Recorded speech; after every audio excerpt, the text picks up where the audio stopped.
Il est encore tôt à Nice, la mer est calme. Sur le port, les discours ont commencé depuis moins d'une heure. C'est la première journée consacrée à la défense des océans. Et déjà, une annonce surprise. Devant les chefs d'État et de gouvernement réunis, Emmanuel Macron crie victoire.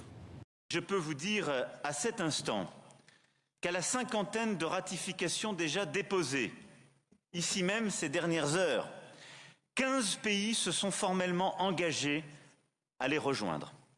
Ce qui fait que l'accord politique est obtenu, qui nous permet de dire que ce traité sur la haute mer sera bien mis en œuvre. C'est donc gagné.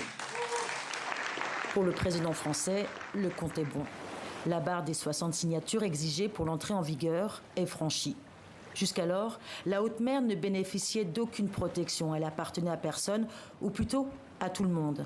Un bien commun de l'humanité de plus en plus convoité.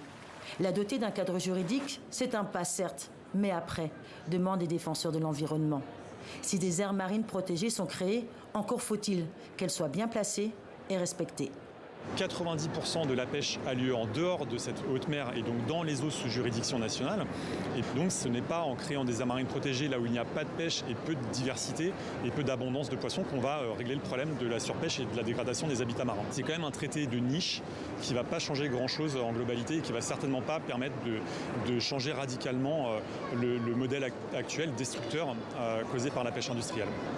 Première journée de cette conférence des Nations Unies sur l'océan, première annonce. Et forcément, les défenseurs de l'océan en attendent davantage. Ils espèrent maintenant une décision forte sur la protection des grands fonds marins.